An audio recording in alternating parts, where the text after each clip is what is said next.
Hello, and welcome to Based on Facts, where fiction and superstition meet logic and scientific facts on WELT 95.7 FM, broadcasting from the Allen County Public Library.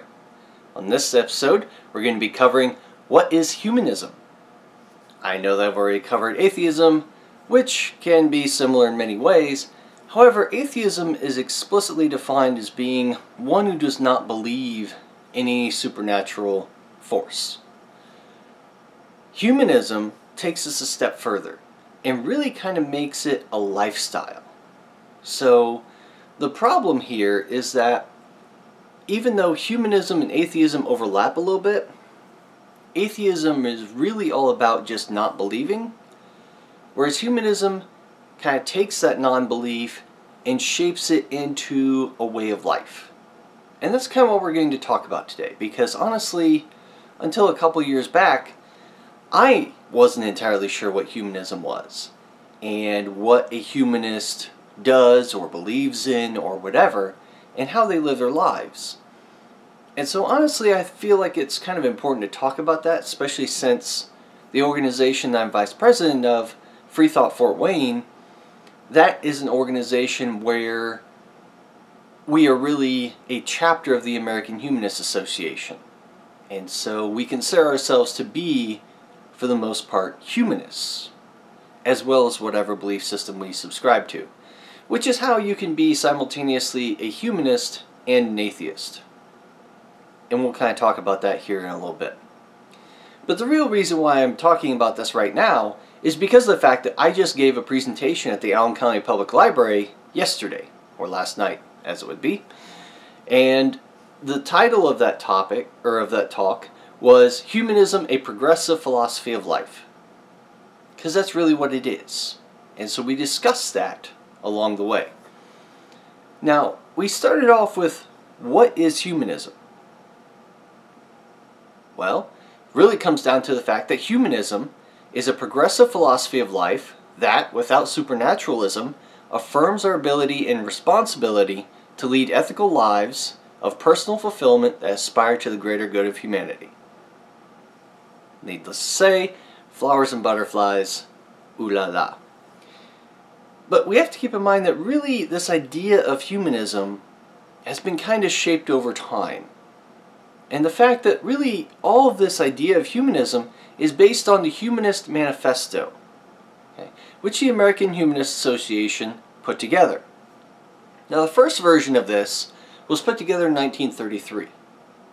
Alright, so back before the Second World War, we were just getting comfortable in our lives, and then all of a sudden, everything was disrupted again.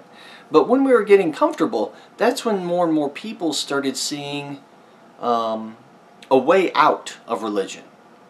And they started living lives in a way that didn't necessarily have to rely upon religion for inspiration, for morals and ethics, for basically directing your life and aspiring towards something. They decided to put together this Humanist Manifesto, which was essentially a list of, not necessarily rules, but more like guidelines and targets, or life goals, to kind of aim for as people. And that's kind of important. You know, it's not something that's as strict as like the Ten Commandments or whatever from the Christian religion. We're not necessarily talking about something as strict as that. We're really just talking about a list of certain guidelines that are good ways to live life and make life better, not only for us, but for those around us. And that's really what it's all about. The other thing to keep in mind is that when we're talking about humanists who subscribe to this idea of humanism, we're really just talking about people who follow one or more tenets of atheism, or of humanism, I'm sorry. And so, really, to be a humanist, you don't necessarily have to subscribe to all of these different tenets that are listed in these humanist manifestos. You know, the second version was drawn up in 1973. Okay, so 4 decades later. And then what we're using right now was actually just drawn up in 2003. So we're currently operating on version 3 of the Humanist Manifesto. As the times have changed, as certain things have been reworded to encompass more people, to embrace more diversity, and to allow for more, more decision making on your part as far as where you want to go with these types of things. Because once again, they're not directives for your life. They're more like guidelines. And that's the kind of approach that we're taking with this. And we'll kind of get back to that here later and throughout the rest of the talk. First thing I would like to cover, though, is the life stance of humanism. And when I say life stance, I'm really kind of talking about, well, what is a humanist? What do they kind of consider themselves to be? Well, they tend to be people who feel that they're guided by reason, inspired by compassion, informed by experience, encouraged to live life well and fully, and that they're willing to change their values and ideals as their knowledge and understanding advance. Those are the types of things that a humanist tends to subscribe to. Okay, now once again, humanists can kind of pick and choose from that list, but generally speaking, we subscribe to all those values. Now, one of the things I really want to kind of focus on there is informed by experience. Because we'll come back to this a couple other times in this talk, but informed by experience does not necessarily mean that your experience trumps anything else. Okay? That's one of the key caveats here. We're not saying that your experience at Walmart outstrips everyone else's experience. Your one story does not hold more value than 900 other stories. That's the key. And that's something that I think a lot of people have forgotten. Especially in the day and age of, oh, here's my story, here's what happened, this is how it's going to work, all the time. That's not how this works. Your story gets included in everyone else's story, and that becomes the percent chance of that particular event happening. So if you have a bad experience at Walmart because of a cashier that didn't know anything, whatever. That gets encompassed in everyone else's experiences of having good or fine or okay cashiers. Your one bad cashier experience does not define Walmart. Does not, at all, in any way, shape, and form. It gets included in the rest of the data. If you think it means more than the rest of the data, that's where you're delusional. And that's where you have a problem. So we're trying to say that you have to be informed by experience while taking everyone else's experiences into account as well. Now, the name of this third version of the Humanist Manifesto was Humanist Manifesto 3. And it was called Humanism and Its Aspirations. It really revolved around 7 different primary themes.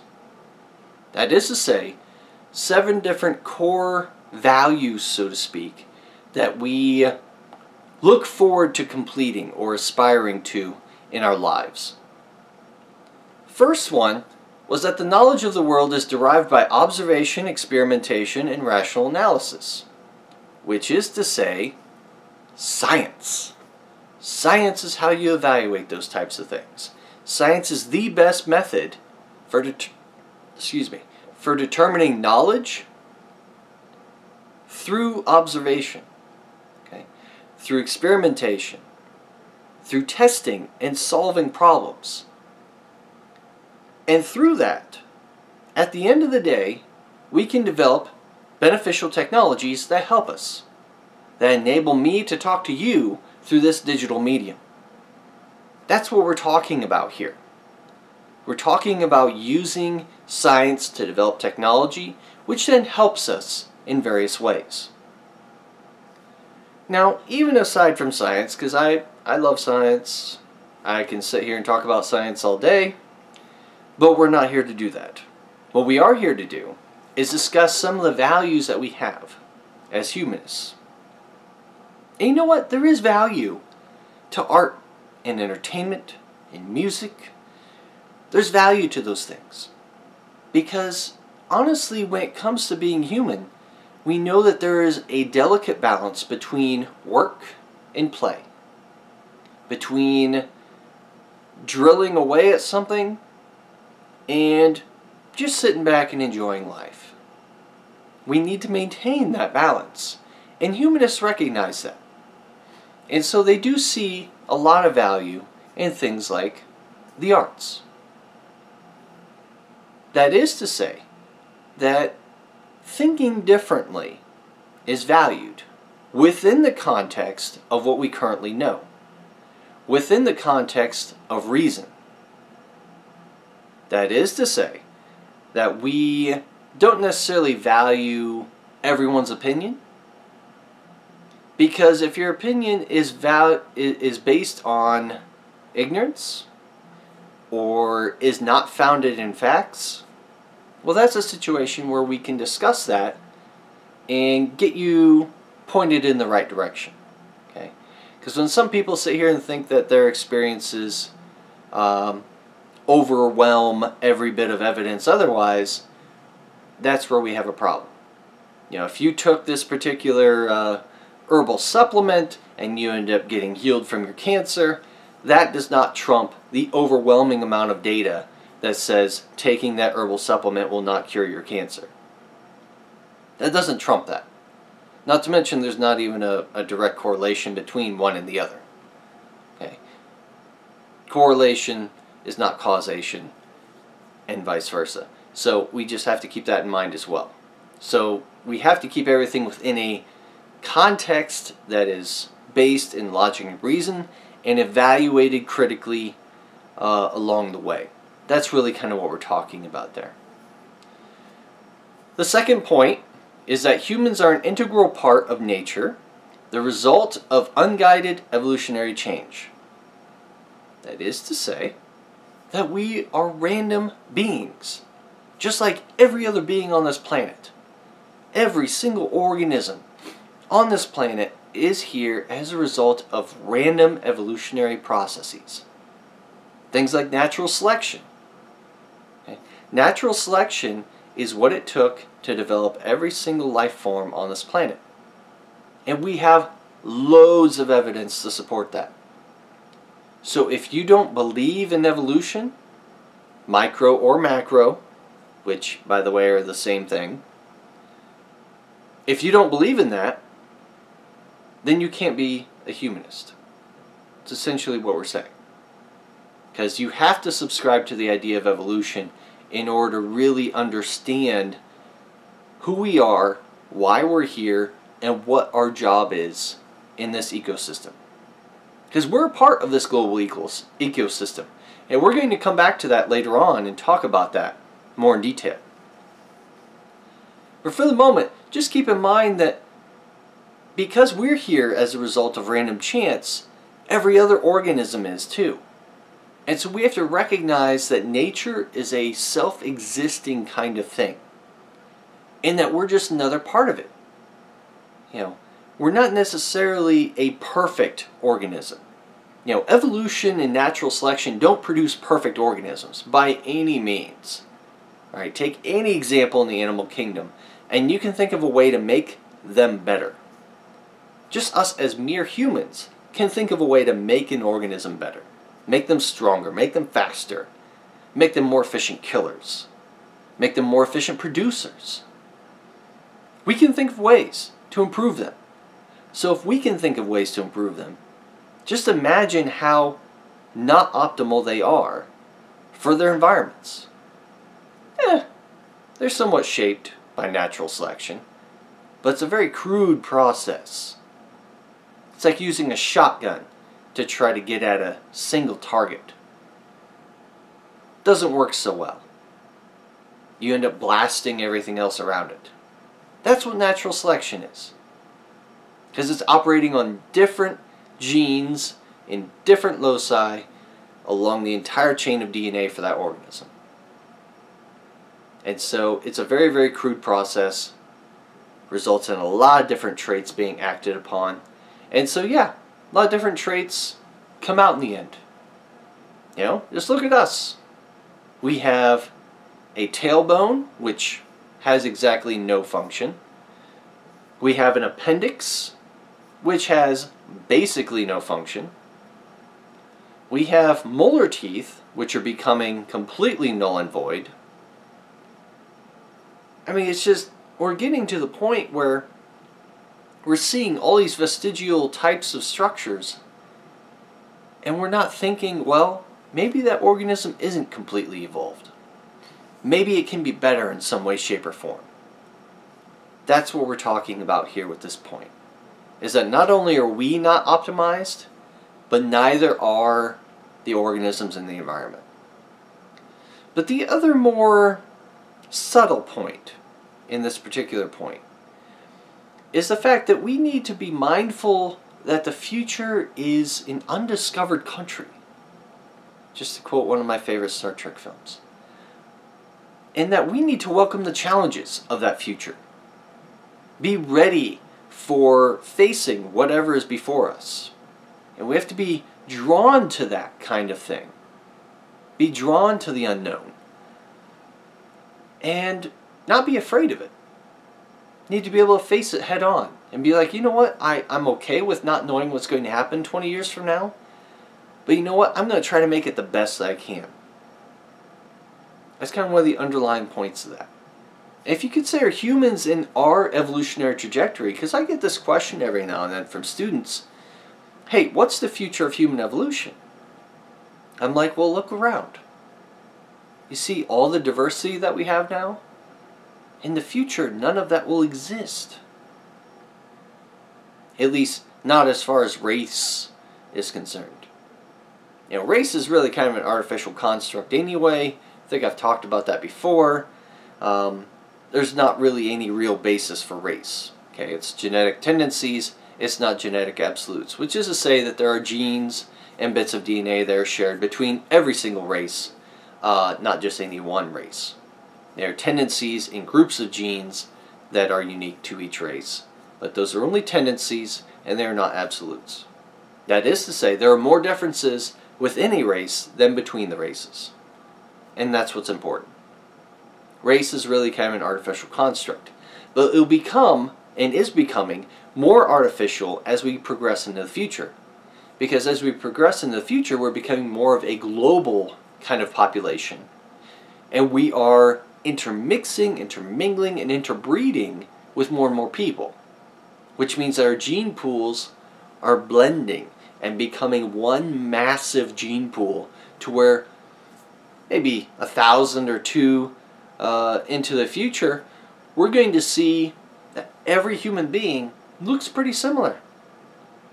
We're going to all be a mixture of one race. And we're all going to be somewhere between light-skinned and dark-skinned. So maybe a tan color, so to speak. That's the future of humanity. For us to intermingle all of our genes and become one exact race. That's what we're talking about as far as the future of human evolution. And you know what? That doesn't scare me. I'm okay with that. And that's part of what we're trying to do as humanists here. Make people okay with that kind of a future. Point 3 of the Humanist Manifesto 3 is ethical values are derived from human need and interest as tested by experience. Which is to say that when we go to make decisions in order to address what people want and need, we have to keep in mind that human welfare is of utmost importance. So people getting the food and water, clean food and water, that they need in order to survive should be of paramount importance.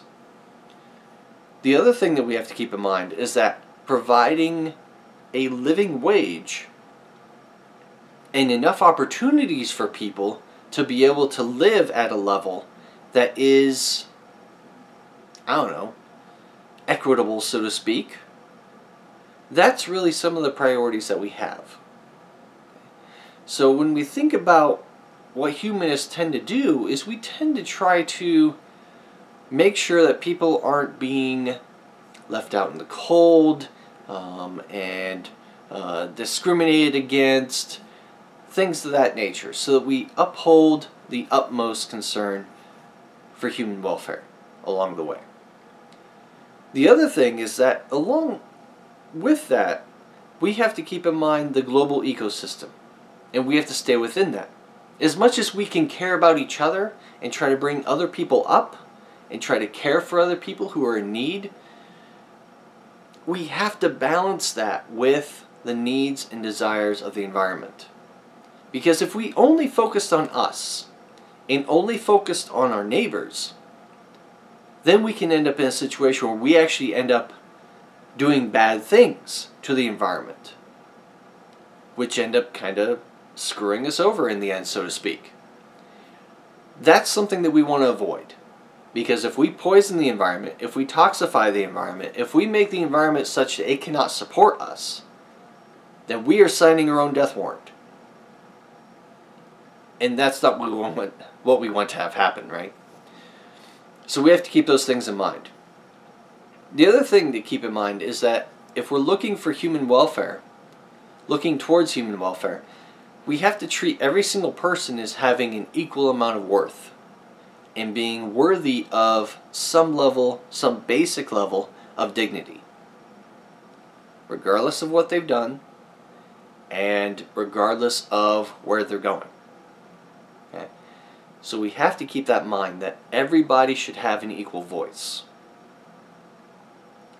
And that's something that we'll kind of get to again here later on. The fourth point was that life's fulfillment emerges from individual participation in the service of humane ideals. And that just kind of follows from the previous point. Obviously, we're trying to think more about internal things this time around as opposed to external things like food and water. We're trying to think about, well, what about the mental health of an individual? All right, we have to make sure that people are able to gain some deep sense of worth, of belonging, and honestly of purpose in order to try to live their lives as well as they can. That's what we're really talking about here. We're trying to get people to take joy in what they see and in what they take part in the natural world. You know, to be able to look at a sunset and say, that's beautiful.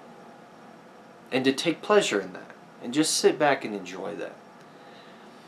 But it's also great to keep things in perspective when things are going well for you. Or when things are going badly for you. You know, if you've got no money to pay rent, you have no food, it's good to stay optimistic to some degree in those situations. Because being pessimistic is only going to make your situation worse. Being optimistic and acting on it, that can help make your situation better. Now, unfortunately, with the economic situation in this country, that's really difficult to do.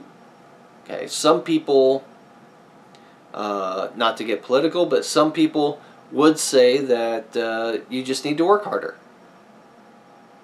And my response is, my response to that, because I have a decent job. A decent job. I have 3 jobs, by the way. I have 3 jobs, and yet I'm still barely able to take care of me and my wife while she's going to school. That's kind of ridiculous. Not even going to lie or sugarcoat it. It's a little ridiculous. That should not be possible for me to not even be considered middle class by this point. Because 50 years ago, oh, I'd be perfectly fine financially. If I was working 3 jobs, heck, I could have my own house. And I could buy a second car. Because I'd have the money to do that. Nowadays, not even close. You know, I'm clocking 70 hours a week, minimum. And that's not even counting out of class time. Okay? And yet somehow, that's barely able to keep us above water. That's not exactly an equitable level of care and concern for your citizens. Because I can't even imagine trying to do what I do on a minimum wage job. Or on a job that's barely above minimum wage. You know, even 50% above minimum wage is not livable. I tried that. that was horrible. It was not survivable at all. So when we think about these things, we have to try to put it into a bigger perspective, and we have to try to keep in mind that people aren't necessarily trash. Okay, we have to treat them like individuals, like sentient beings, and like they're actually worth something. And one of the other things I'd like to talk about with that is related to voting. We have to treat people as if their vote actually counts and actually matters. In this country, we have a barbaric system in place called the Electoral College, which skews that whole perspective. It makes people in Wyoming have a bigger voice than people here in Indiana. Why is that? That doesn't make any sense to me. How is it that they are worth more than me? That is just nonsense to think that. Every single voice in America should have an equal value. There should be no differential value in our voices when it comes to voting. Otherwise, that breaks down everything that we think of as being democratic. And we'll get back to that later. The next point here that we'd kind of like to talk about is, let me see, I think we covered all that. Humans are social by nature and find meaning in relationships. What we mean before here is really that we're trying to strive towards a point where we actually care for each other in a way that is not necessarily respective of anything that that person has done for us, right? So it's trying to, not necessarily forgive and forget, but it's trying to keep in mind that once again, other people have needs, other people have wants, and that other people are worth your time and effort. You know, we have to care about other people, care about our neighbors, care about our community, in order to try to make the world a better place. And in so doing, we're trying to work towards an end goal here that is completely devoid of all the horrible things that have gotten us to this point. Okay, now, when we think about humans and their struggle for life, we normally think about them using cruel kinds of tactics, violence, wars and conflicts to try to achieve their goals of getting more resources, of getting more land, of getting more money. We're really trying to work towards an end goal of not having to resort to those types of things. What's nice is that overall, the world is working towards that kind of a goal. Okay? The world in general has been decreasing its level of crime rates over time. If you just look within the past 30 years, you'll see every single country that's at least somewhat civilized has been decreasing its crime rates and violence and murder rates. All of those things have been decreasing over the past 30 years. And what we're seeing is a less and less need for prison systems and systems of incarcerating those who do horrible things that really hurt society as a whole. We're seeing a decrease in those prisons. More and more prisons are closing down or converting to other types of things. With that, there is some hope that we can achieve this future that's free of cruelty and violence, that's free of people hurting others as opposed to helping others, in order to meet our collective goal of all living sound, peaceful, and nice lives. That's really kind of what we're working towards here. The next point is working to benefit society maximizes individual happiness, which is kind of what I was talking about a little bit in the previous point. But what we really have to think about here is trying to minimize inequity as much as possible. So whether your circumstance says that you grew up in a wealthy household versus a poor household, Well, we'd like to minimize that inequity as much as possible.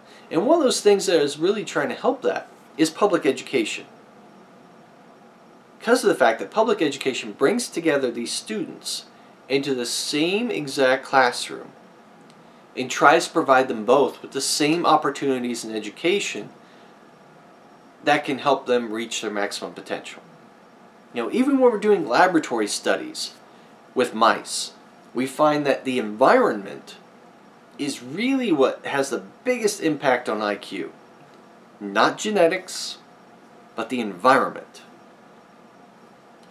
And so when we take students from each of those types of habitats and put them into the public education system, they can both achieve their maximum potential. And that's really what we're going for here. Trying to level the playing field when it comes to public education by providing that service to minimize that inequity. Now, obviously there are some other contentions involved with public education. We're not going to go into those. But as a basic premise, that's kind of what we're trying to achieve with basic public education. And you know what? Honestly, it ends up actually doing a lot of that and meeting a lot of those goals. I think that's pretty nice. Pretty nice. The other thing that's kind of mentioned in this particular point, I know it's not necessarily explicitly said, but the implication here is extending this further. We already provide public education. And we do that through taxes. Right? Our taxes pay for public education. Whether you have a kid or not, doesn't matter. Your taxes pay for public education. Your taxes provide me with a paycheck. That's how it works. But the other thing to keep in mind is that we provide a number of services on a public or more localized level. Some of those services include firefighters. Right? Firefighter is not going to ever send you a check if your building is on fire. That'll never happen. They are funded through the public. They are public service. Same thing with a police officer. Unless you get charged with a fine, a police officer will never fine you or charge you for capturing that bandit that just stole your purse. That'll never happen. It's a public service to provide crime and safety protection. Additionally, we can even think about things as benign as roads, right? I can get to and from work as a result of my taxes being applied towards transportation routes and the integrity of those transportation routes and those infrastructure pieces. The dams, the exit ramps, the on-ramps, whatever. All of that is paid by all these taxes. So if I'm griping about the potholes in the road, that's fine that I'm griping about that. Because you know what? My taxes are paying for that. And that's a wonderful thing. I don't have to be told every time that I cross that road. That's a public service. What we're looking to do here, as humanists in this particular point, is we're trying to look for a more just distribution of the resources that are available and the fruits of human effort.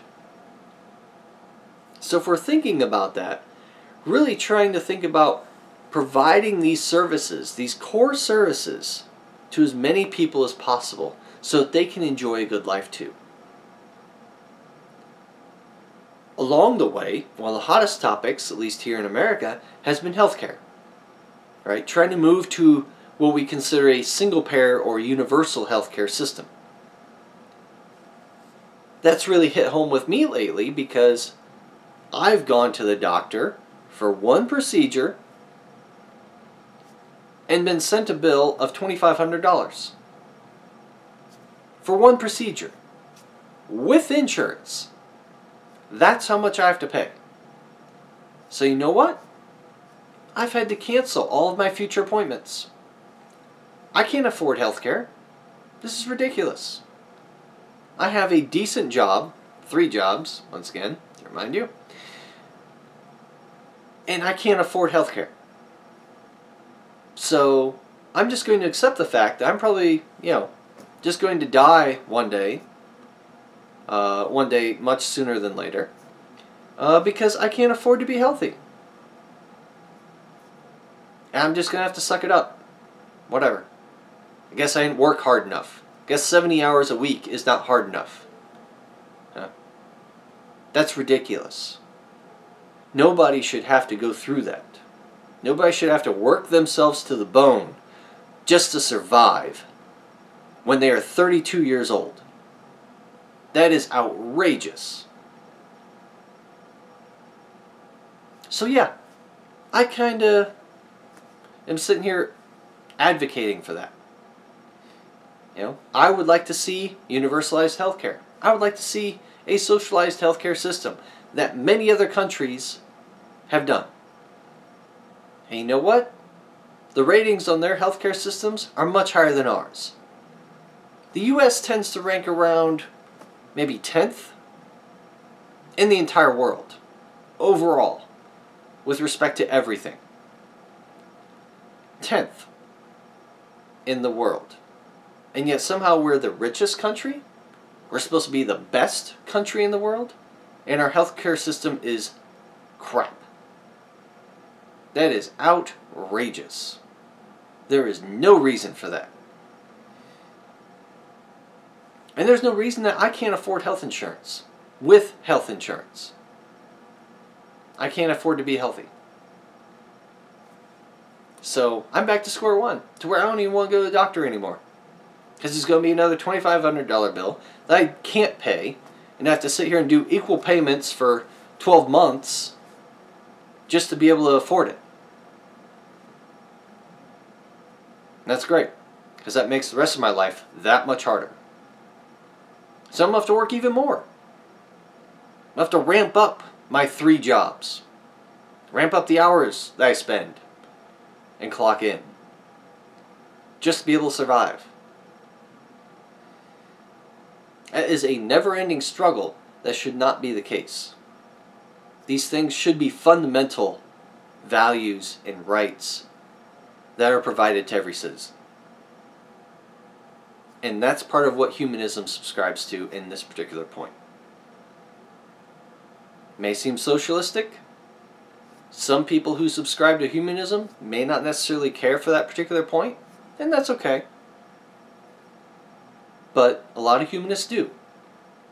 A lot of humanists are looking for something that's a little more socialized along the way, especially with regards to healthcare in this country. Now, the final point that they have here in the Humanist Manifesto is that humanists are concerned for the well-being of all, are committed to diversity, and respect those of differing yet humane views. That is to say, sorry about that. That is to say that if people have differing views, that's fine. We invite anyone that's available to come to our meetings as FreeThought Fort Wayne. That's fine. That's all right.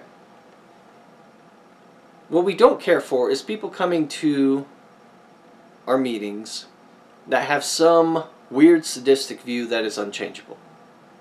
That is to say, if you like to burn witches and don't look to change that behavior, no, you're not welcome at our meeting. Just saying that right now. But, you know what? If you have different political views than us, whatever, that's fine. Come on in. We'll discuss it. If you have different views on universal health care, that's fine. Come in. We'll discuss it. Okay? So long as your views are humane along the way, that's really what we're looking for. Okay, so provided you don't have babies for breakfast every morning, which atheists and humanists do not, by the way, then we can actually have a playing field to talk on. Otherwise, you can find elsewhere to be. That's kind of how we feel here as humanists. Now, this last point actually goes on an additional kind of topic that I really feel like I can't paraphrase very well, so I'm going to just kind of read it verbatim from the Humanist Manifesto. That way we can kind of talk about some of these points. We work to uphold the equal enjoyment of human rights and civil liberties in an open, secular society, and maintain it is a civic duty to participate in the democratic process and a planetary duty to protect nature's integrity, diversity, and beauty in a secure, sustainable manner. A lot of different beautiful points there. I love how that was worded. So we'll go back and kind of discuss a few of these. Once again, it covered human rights and how important human rights and welfare are. To treat people as individuals that are worth the dignity and respect that a human should be worth. Once again, just hitting that point real hard. The other thing is emphasizing the democratic process. And that kind of goes back to what I mentioned about the voting thing. Right? The fact that voting is not exactly equitable at the moment. You know, the fact that some people have more worth as voters than others is a little inappropriate. Not gonna lie. So that is part one. Part two of that is ensuring that there aren't limitations on that democratic process. You know, there have been certain things in place to prevent or make it very difficult for atheists or humanists to run for public office. Because at some point there's a clause, or there was a clause, that stated you need to subscribe to some sort of religion. And since atheism and humanism aren't tied to any religions, well, atheists and humanists were unallowed to run for office in those particular places. There were a number of states here in America. But, thanks to the court system, I think we've ironed out most all of those rough edges. And so I'm thinking that we're just about to the point where humanists and atheists can run for office and not be prevented from doing so. And one of the interesting things I've seen on the news lately was this particular individual who was part of the Roy Moore campaign. I don't know if you saw that with him running for governor in Alabama, or senator, I'm sorry. He was supposed to run for the senator's seat from Alabama. And this one guy attached to him tried to state that it would be impossible for an individual to run for office unless they were Christian, because they would have to swear on the Bible. And that's completely inaccurate. And it was great that the newscaster on that particular news segment that I saw, newscaster himself corrected this gentleman and was like, oh, no, that's not right. You can be a Jew and come into office just fine. You can be a Muslim and come into office just fine. Okay? You don't have to swear on a Bible. And in fact, you know, in reality, you don't have to be religious at all. You can come into office as a humanist or as an atheist, and you can swear on something completely benign. Heck, you could swear on the Darwin's the origin of species. You can do that. That's fine. They'd just like you to swear on something. Whatever that something is, doesn't matter. They just want you to at least put your word behind something tangible. That's really the whole point of that process. Along the way, we also have to keep in mind the second point of this particular paragraph that I just read, which was talking about us having a planetary duty. Because we need to be custodians and caretakers of this planet. Being the dominant species, because we are, we need to take the responsibility of that. Now, granted, with us being in the United States, we also have a responsibility to the rest of the world in order to try to lead this initiative, in order to care for the planet. Of course, certain people in the recent administration don't believe in this, and so that resulted in us being pulled out of the Paris Climate Accord, which was an association of nations that bound together and agreed to try to work to curb global warming. Global warming is an undisputed fact. Undisputed.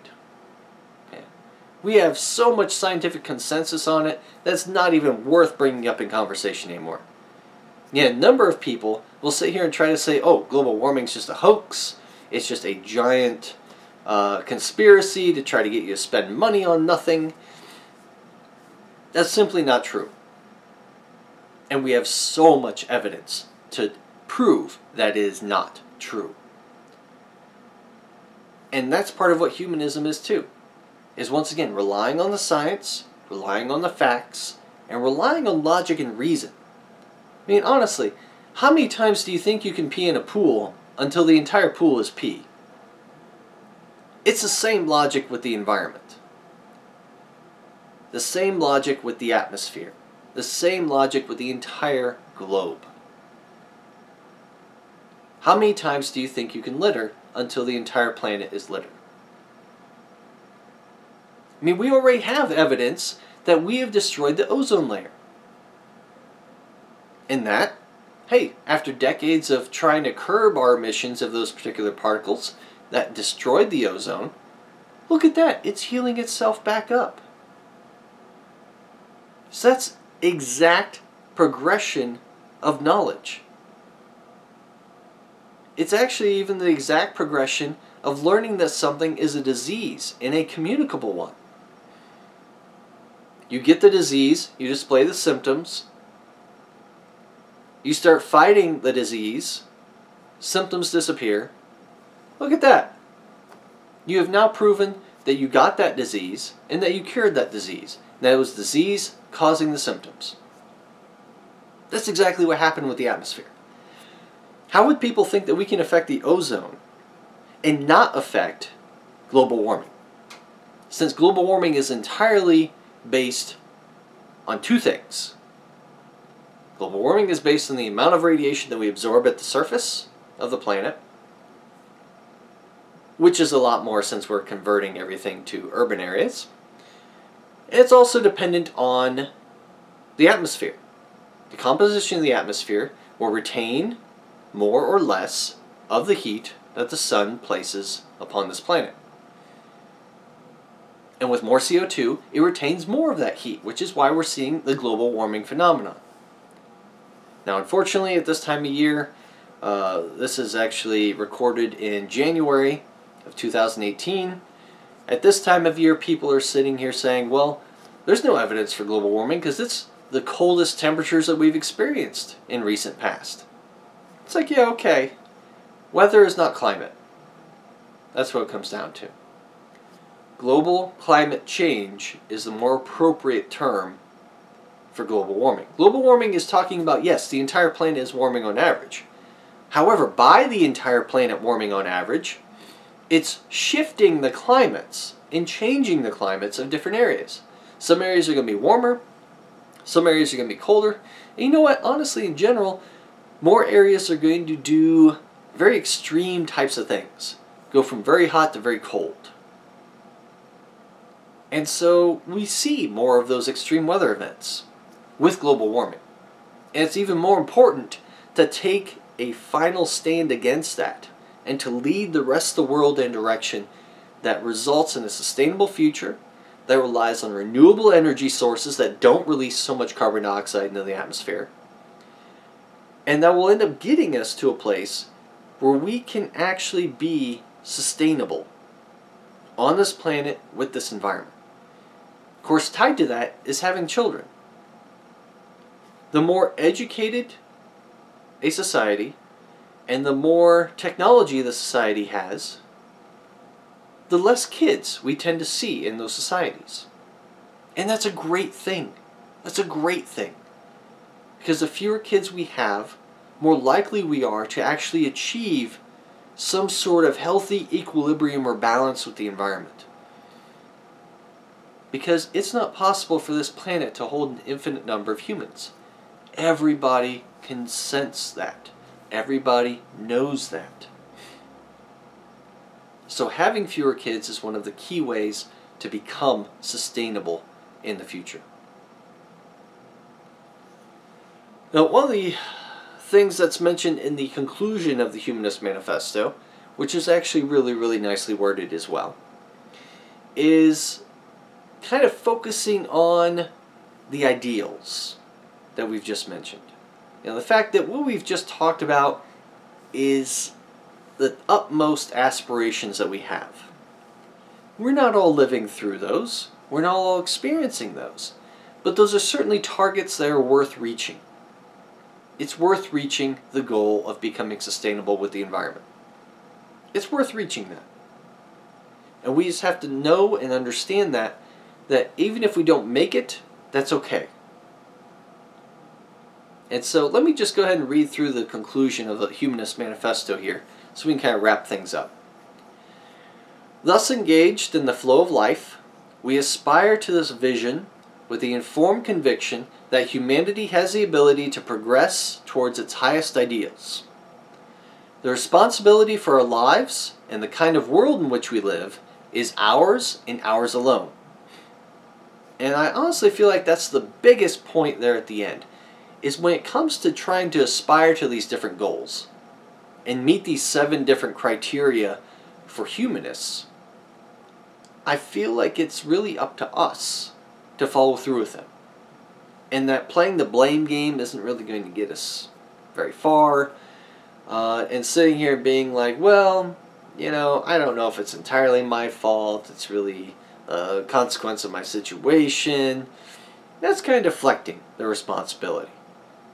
We're really looking to take responsibility for our own actions in order to be able to move forward. And I think that's one of the most important things. You know, we have to realize that one of the hardest things for people to do is to say, I don't know. Or to say, even worse, that I'm wrong. I'm sorry, I was wrong. I'm going to change my viewpoint. You know, I've learned that since being married, that's one of the most important points. Sorry, honey, I was wrong. It's one of the most difficult things for us as humans to do because we have this thing called an ego. And the ego is so hard to get past because we don't want to be wrong. We have this need to be right all the time. And the reality is that we're not.